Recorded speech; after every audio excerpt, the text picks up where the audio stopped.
Welcome back to the Burnt Pancakes podcast. I am your host, Katie Fensky, and I am super excited to dive into this conversation because we are going to have a very open conversation about mom guilt. So something that I think everyone experiences. So I have on, my guest today is Rachel Choate. She is a mom of 3, but she's also a life coach for moms of littles who want to feel better. I don't know where you were when I had my first son, but I needed you. So welcome, Rachel. Thank you so much for that welcome. I don't know where I was either. I was somewhere in the world.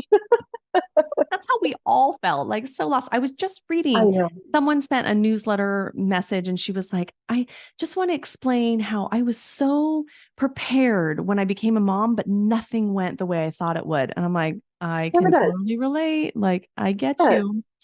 Even Ah, on for my third, I'm like, whoa, totally different baby, yes, totally different situation. So yes. new. Yeah. Yeah, we're all still learning. Okay, so you have 3 kids. Start off by telling us how old are your kids? Because you're like in the trenches right now. I am in the trenches. They are 3.5, just turned 2. So they were 14 months apart. Wow. And I have a 2-month old. She turns 2 months on the 17th. Oh, I will say you look rested, which I'm sure you don't feel that way, but you look rested. You know what? She's been a good sleeper at night. I've been really appreciative of that. For the most part, she's pretty good at sleeping. During the day, she's a Velcro baby, so she's just She's on on me. you. And Oh, your survival mode, you're yes. surviving. Mhm. I did feel Oh, like my third, I was like more prepared for how tired I was going to get. yes. I think that's what was so hard about the first one. It's like I didn't really know how physically tired you would be. Nobody can describe it. Mhm. My sister's husband put it the best way possible that had just given me so much comfort when we had our babies, our first around the same time. And he's in the Marines, and he said, there's a reason they use deprivation as a form of torture. Yes. Horrible. That was It's so it's comforting. so true. Because I would tell people I am so tired, it like hurts my body. Like it Yes, hurts. I'm yes, so tired. I don't know how to explain it any other way. Oh, yes. but you're doing it. You're surviving. You're making it through. Thank And you're you. helping Thank moms along the way. So you are also a life coach for moms. So you put that your goal is to help moms gain confidence, rage less. I could use that, ditch the mom guilt, and have some freaking joy. So I love Yes. everything about what you're doing. Tell us how you got into that.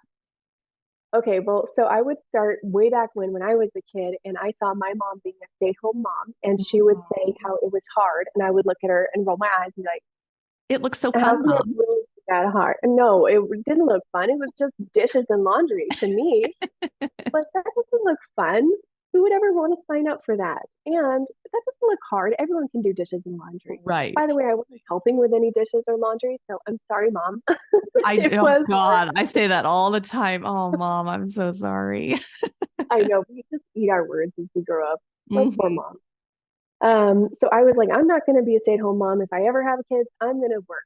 So I went on to get my bachelor's and master's, got it in organizational psychology, went on to be a corporate girly, and loved it. Loved it. And everything was going well. I ended up being in organizational psychology, which basically just means we work on employees' culture, the organization's culture, leadership development. I was getting flown across the country to teach leaders how to lead and how to, Oh, yeah, it was really fun. Um, don't know how I did that so young, but they trusted me. And I ended up helping people learn different communication skills. And I also started coaching leaders on how to lead their teams, how to communicate, different management techniques. And then I got laid off in 2019.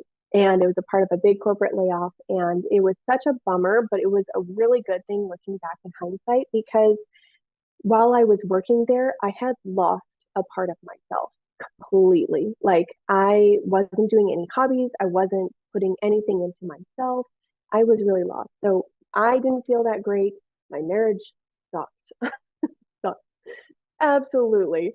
So I ended up looking for help. I finally said, all right, I'm waving the white flag. hmm I need help. So I looked into therapy and I got matched with a life coach because it gave that as an option. And I said, I don't care, click it as long as they can help me. I got matched with a life coach and fell in love with it. And after that, decided, okay, I don't want to go into the hustle bustle back into corporate. I think I want to start a family. I'm not a baby person. I had only held one baby in my life before having my own baby, and it was freaking terrifying. Like, I'm going to break it. I'm going to break it. Right. And but then you think I'm going to have this child, it should come naturally to me. And when it doesn't, It oh, didn't. there's that mom guilt. Yeah. For me, It it was didn't. like, this does Oh, not feel natural. I thought I was going no. to be a mom all my life. And then I became a mom and I was like, why isn't this natural? Yes. I think Why? that's almost harder. I think that's actually harder for the women who wanted to become a mom so badly. Mm-hmm. And then they get to motherhood and they're like, why am I not good at this? This is all Yes. I've ever wanted. Or why What is am I wrong? not enjoying it like I thought I would? Like this was my Yes. purpose in life. And now it's like, wah, wah, like this is Yeah. not what I signed up for. Exactly. Exactly. So I had the baby and then I ended up with postpartum anxiety and depression. I was never diagnosed, but when I looked at the Google sheet of, do you have postpartum anxiety and Yes. depression? I would be like, check, check, Was check, that check. while you were going through it or later you could look back and say, yeah, that's what I had?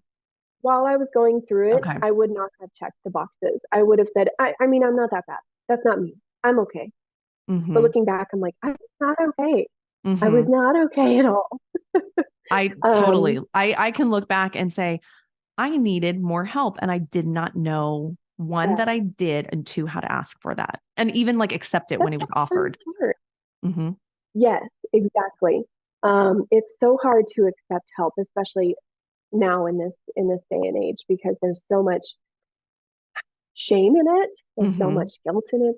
So much. There's so many feelings. But so I ended up having that postpartum anxiety and depression, and I didn't know it.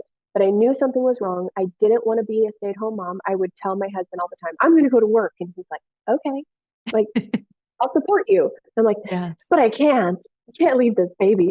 Right. It's And such that is such a pull. Like, so hard. yes. Like I want to be with them all the time, but I can't be with them all the Yes, time. Mm-hmm. I can't be with them.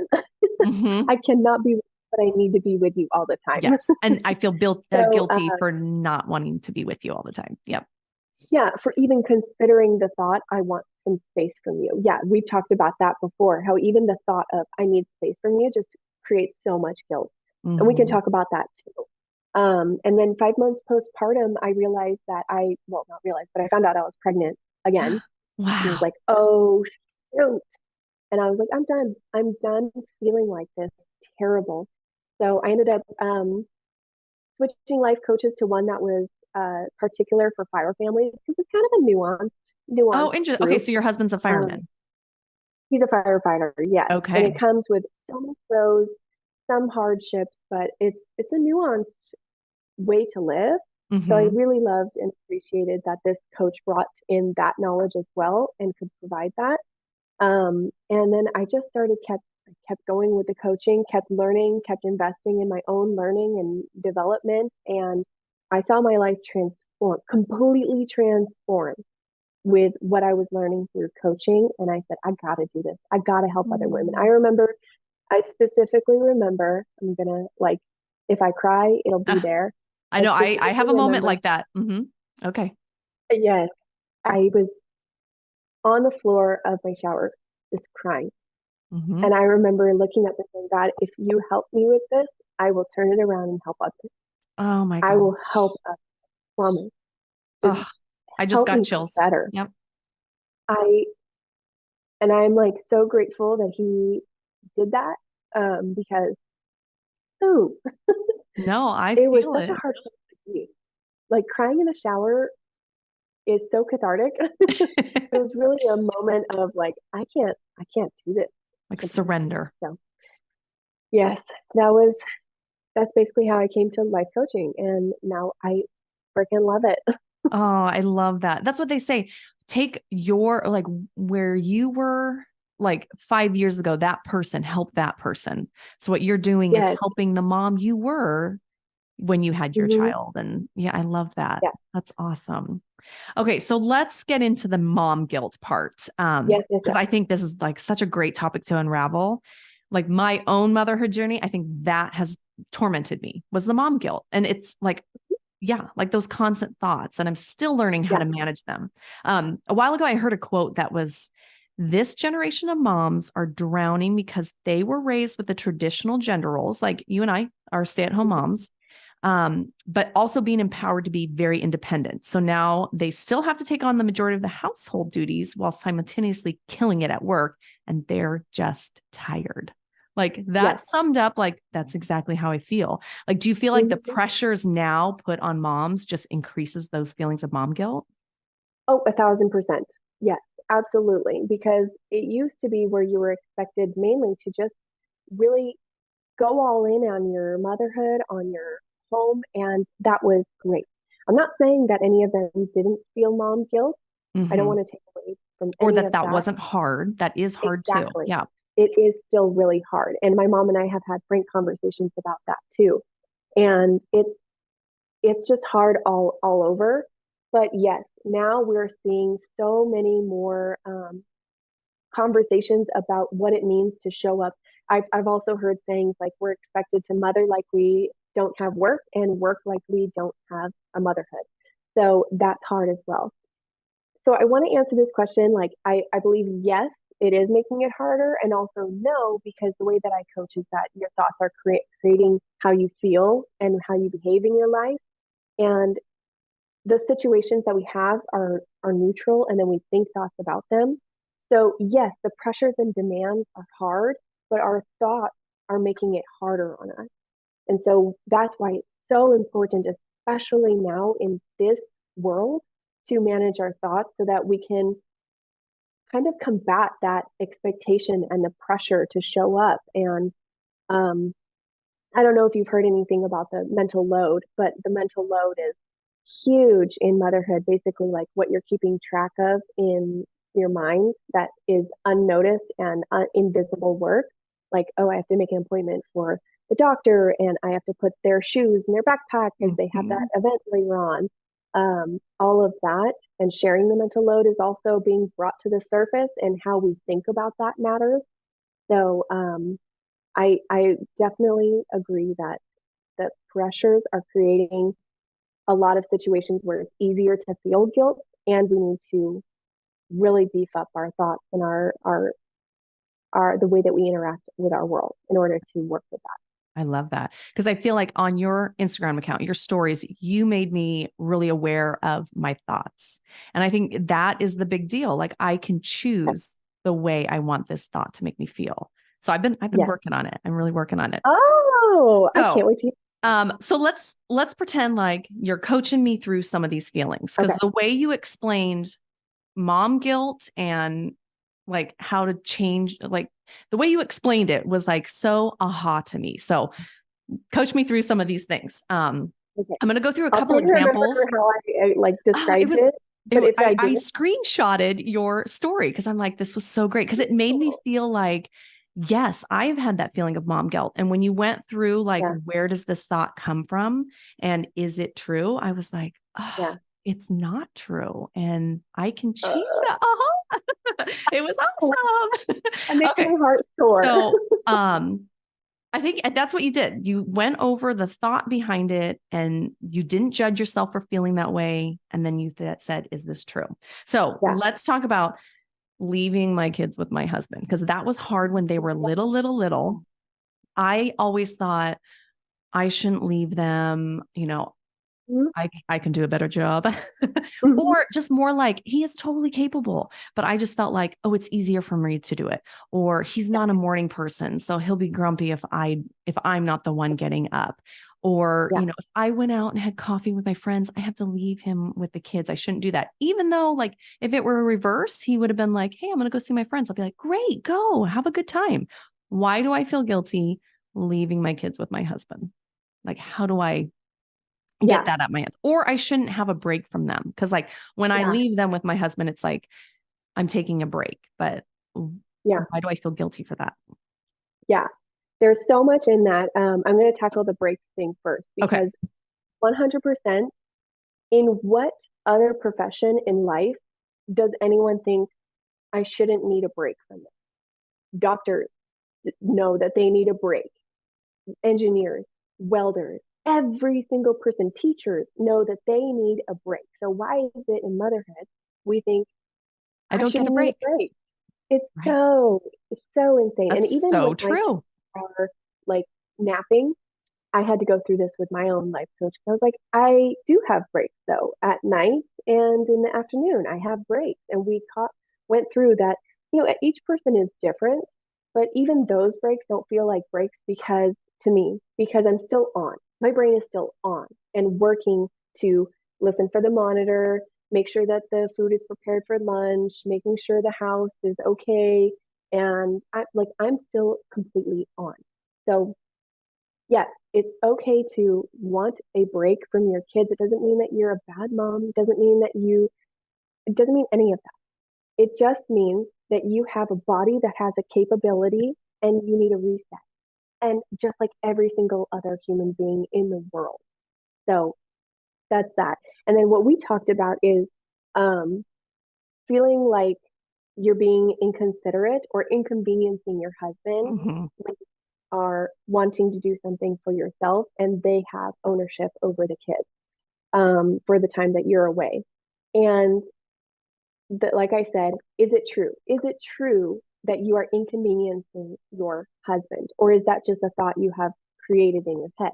And it could be just a thought, and you could just be believing that it's an inconvenience to your husband, and he could have a completely different thought than you.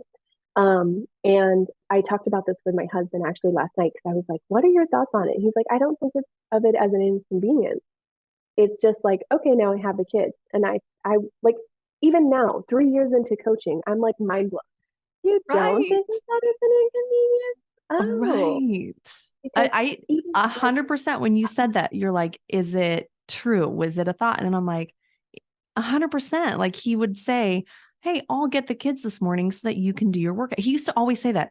I will take the kids in the morning if you want to work out for an hour or like 20 minutes. And I'd be like, no, no, yes, no, it's fine. So I like put myself on the back burner because I didn't want yes, him to have to watch him for 20 minutes. But I was like, but yes, he was more than willing. He was more than willing. yes, And it wasn't an absolutely. inconvenience. He was not thinking that. No, not at all. And the thing is, there are some listeners out there who would be like, no, I know for a fact my husband would say it's an inconvenience. And to that, I would challenge them to just come open with curiosity to your husband, maybe, and ask him what are his thoughts.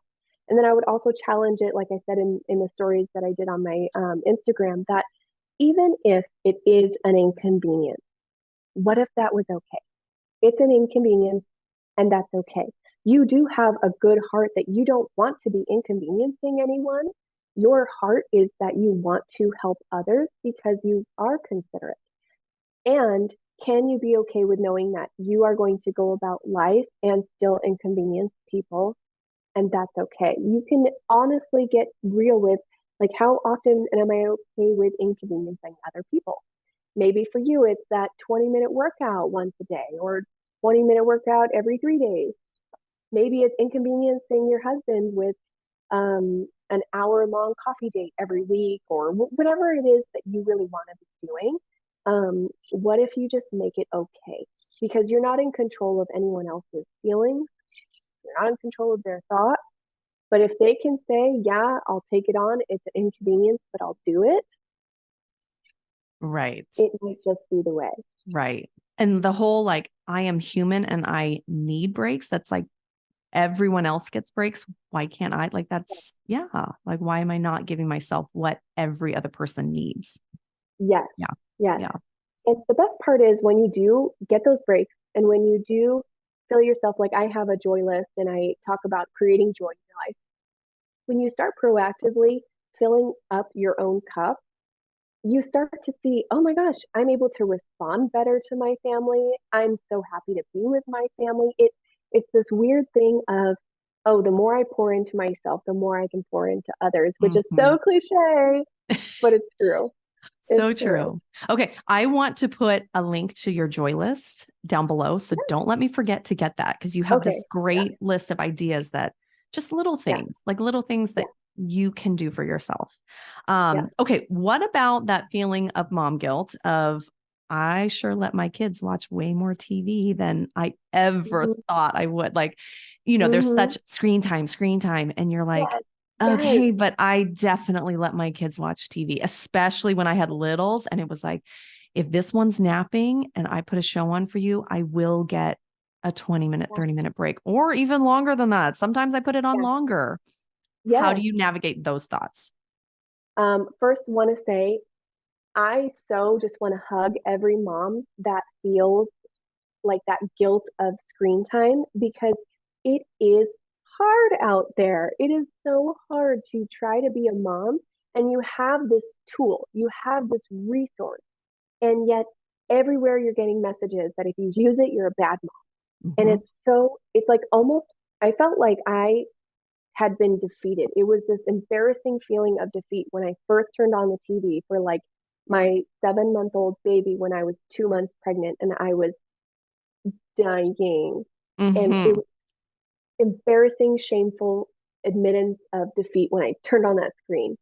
So I just want to hug every mom that feels like that every time they turn on the screen.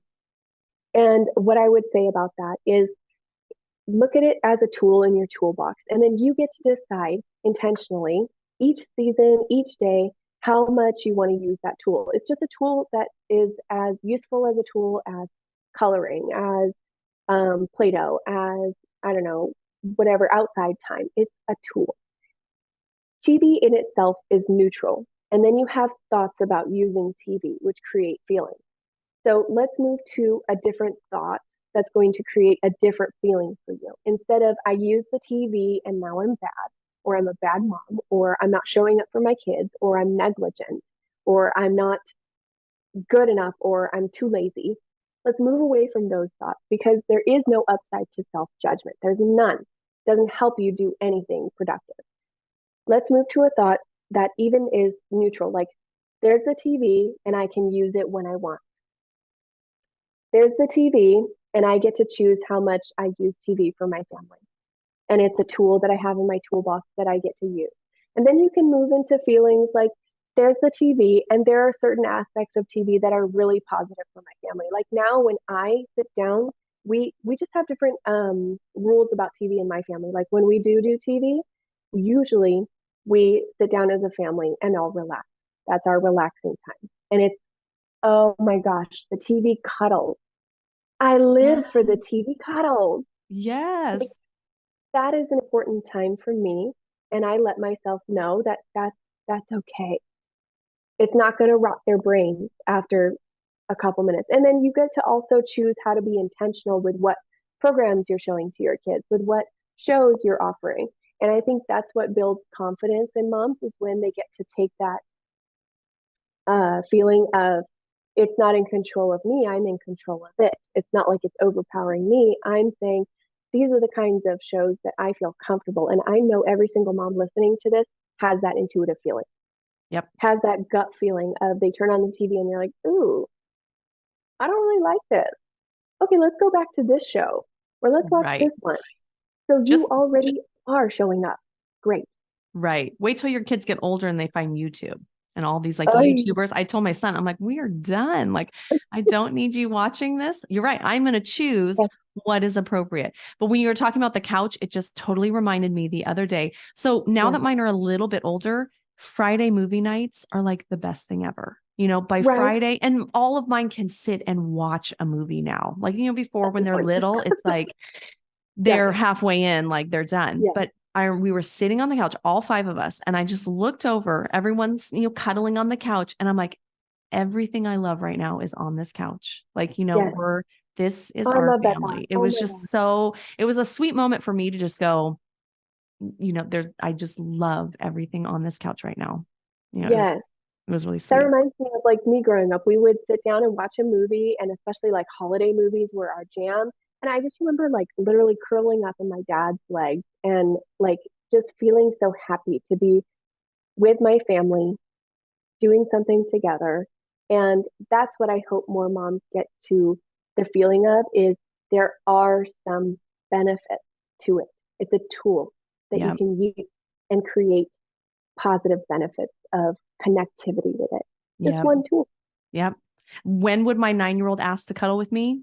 Only when he's watching TV. He did. The other day, he said, Mom, can I cuddle with you? And this was like after football practice late at Yeah. night.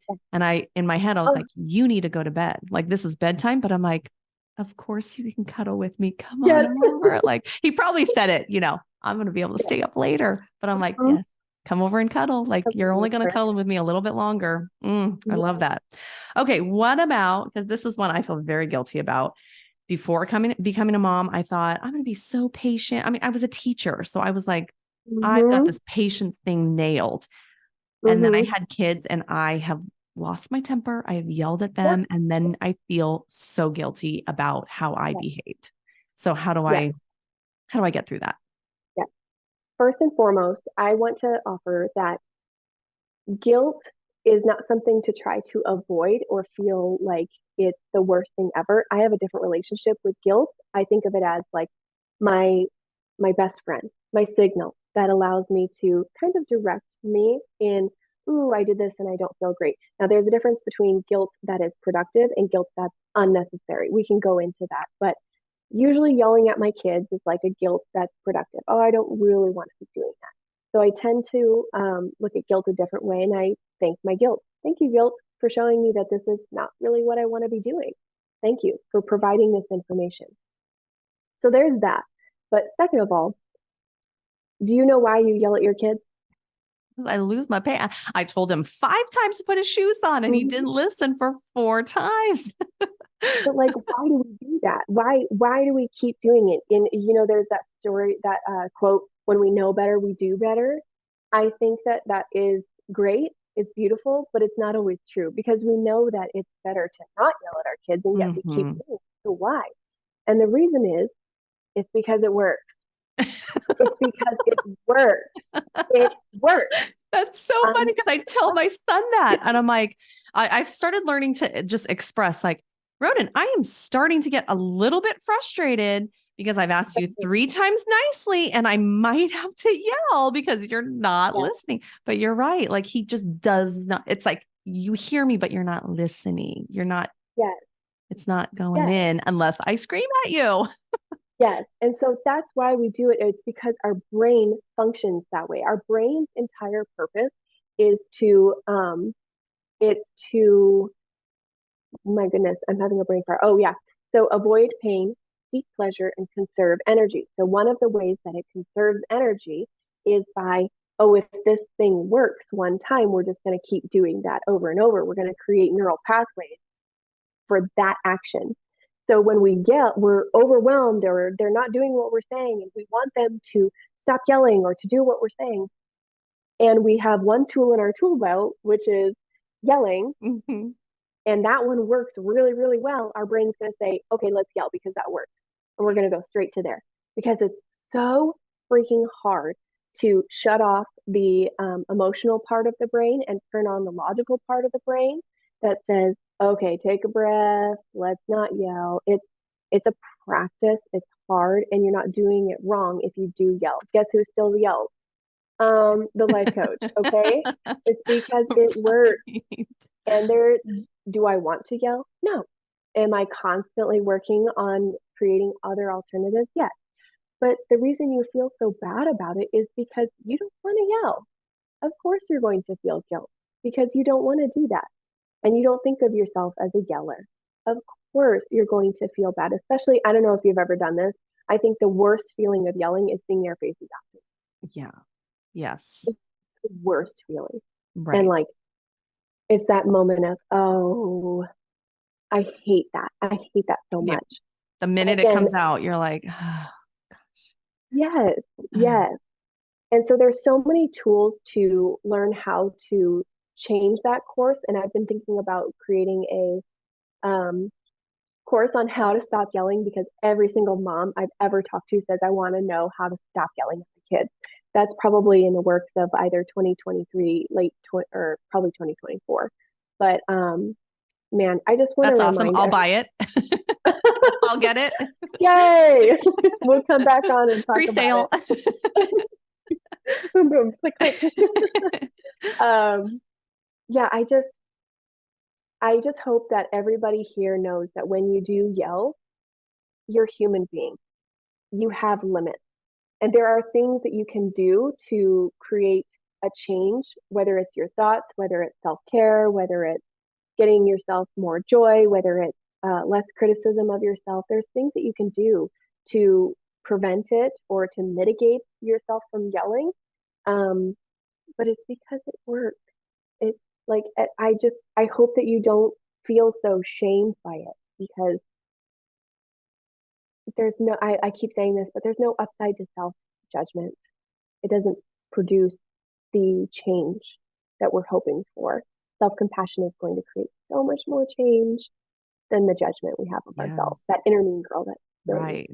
Well, I just loved how you said guilt can be your friend. It could tell you, like, yeah. if you're feeling guilty, it means you're a good mom. Because Yes. it's like, I don't want to yell at my kids. So the guilt I'm feeling is because I don't want to be that kind of mom. So what Yeah. can I do to, yes. Oh, I love Yeah. that. And that's the part that I love partnering with moms with is so often we yell at our kids and we're like, oh, shoot, I don't want to do that next time. And then we don't take that step to figure out, okay, what triggered the yelling? What can I do better next time? What can we do different next time? So often we try to do it, but we just don't have the time.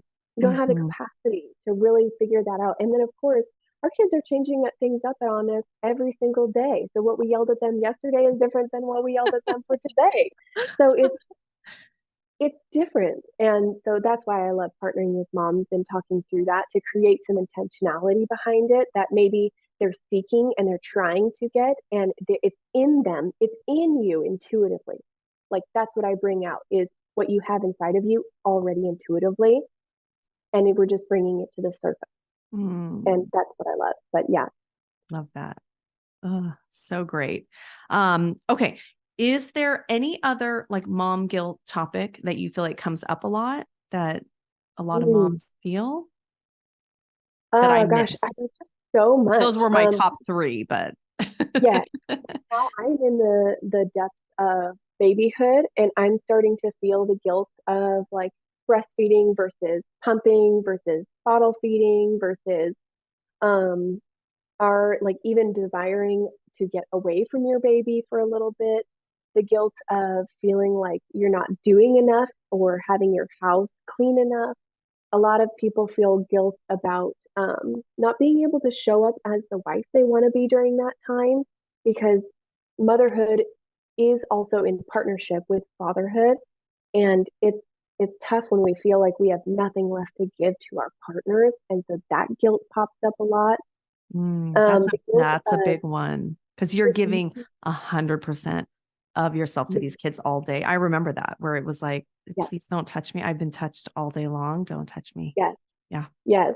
I feel so bad. My husband went to kiss me the other day, and I kissed him, and I was like, I have nothing left in my tank. Right. I just want space right now. Yes. But I guess My that's tank really is good to like empty. be open about that and like Yes. say, hey, you know I don't. what? I've had Yes. little kids on me all day. Like, Yes. yeah.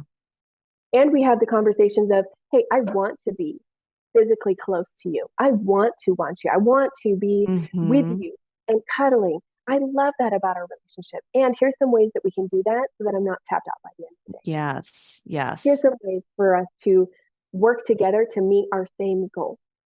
And that's huge. There's also guilt about something that just came up to me and I'm forgetting it. Oh, guilt about not getting your kids outside enough, not interacting with other kids enough, guilt about wanting to put them in school, guilt about wanting to put them in homeschool and like, are they getting the correct learning environment? Hmm. It just goes on Yeah, and about on. everything. It's like it's just constantly on your brain. Like and it's true because we want to be doing a good job. We want the Yes, best for our kids. And that's probably why we're yes, feeling that mom guilt. Yeah. yes, exactly. And like, it's so true. I hope that every person listening is like comforted that I feel guilt because I want to do a good job. Hmm.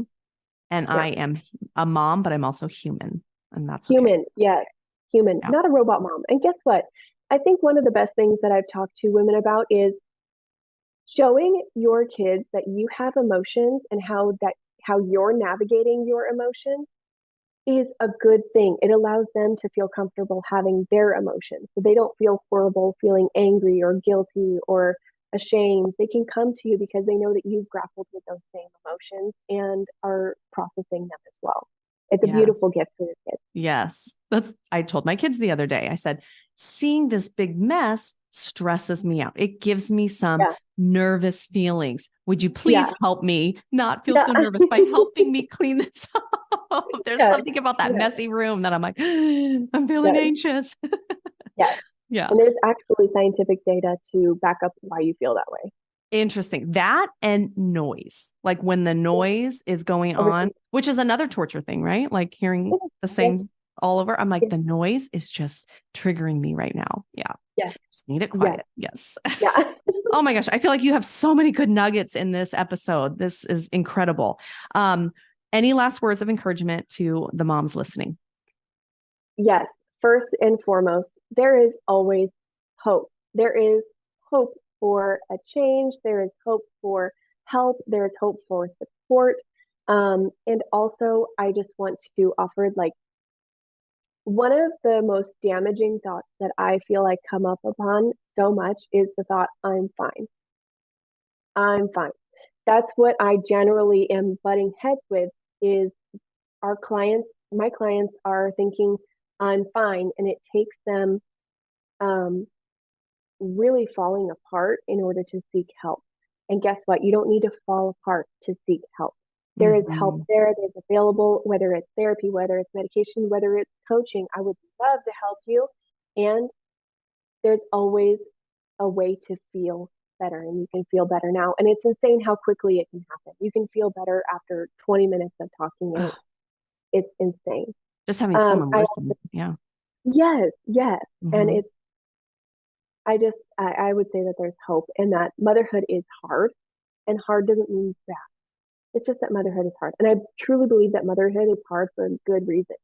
It's because it challenges us, it makes us grow, it develops us. I think it's there for a good reason. And if it's hard for you, it doesn't mean that you're doing anything wrong. It just means that that motherhood is hard. Yeah. I Hard. like that. And motherhood is a challenge because Yeah. I do feel like a completely different person since becoming a mom. Like I'm still Oh me, yeah. but it's like, yes, these challenges that I've gone through have Yeah. made me a different person. Yeah. Absolutely. Absolutely. So, really quick, let me know a little bit more. Like, I was going to wrap it up, but in your coaching, do you do like one on one Zoom? Like, how do you meet with clients? Like, what does a coaching session look like? Okay, that's a great question. So I offer free 20-minute calls for the first session. They're just phone calls, no video needed because I know moms are on the go so that you can My call messy me. bun and all. Yes, you can call me while the kids are screaming in the background. We Yep. can turn on, an hour of TV now that we know Hmm. that it's okay It's a when it's tool so that productive. I can meet with my Oh, coach. yes, exactly. You can turn on the TV. You can ask your husband. We can also talk through if anyone is thinking about coaching but doesn't know how to talk to their partner about that. I can also talk with them Oh, about that. But interesting. it also, it's usually an hour long session. I want to say usually, but I actually want to say it's usually a little longer than that because once we get into it, Yes. it's fun. Yes. But I also want to offer that if you truly don't have the bandwidth, we're okay with like 20-minute sessions or 30-minute sessions, whatever works. I'm very, very flexible because guess what? I'm a mom Yep. too. Yep. You're And I doing it. also get like one of the feelings of resistance to getting into therapy or coaching is what if I miss a day? What if I can't make it? What if my kid's sick? Great. Let's move it around. Doesn't matter. Mm-hmm. Doesn't Mm-hmm. matter. But Oh, it's usually a phone call and we talk about what's going on. What are you feeling? What are you thinking? We talk about how your thoughts are being productive or they're not helping or they're serving you or not serving you. And then you really are the expert of your life. So I'm not sitting there and telling you really what to do in your life because you are the expert. You have your kids perfectly given to you and they're perfectly designed for you. And I help you navigate that. So, and it's really that we talk through anything that's going on, whether it's guilt, you just want to feel better, you want some joy in your life, or you want to up your self-care, or again, like we said, yell less. There's I so love much. that. I love that because I do feel like those early years of motherhood felt lonely. So if I had had someone that I like could could talk to about just what's going on, I feel like that would be so helpful. So I love that you're Yes. doing what you do. I think Oh, thank you. the world needs that. So that's I awesome. think you are doing amazing too. I Oh, love what you're doing. I thank love you. Thank you. Okay, well, if people want to find you, where can they look? Instagram, baby. Yeah. We have my Instagram, which is at Rachel Choate, and then the underscore. So it's RACHAELCHOATE underscore. Awesome. Okay, well, That's I'm going to all, put man. that in the show notes. I'm going to make sure they find you. And I just loved having you on. So thank you so much. Thank you so much for inviting me. I really appreciate it.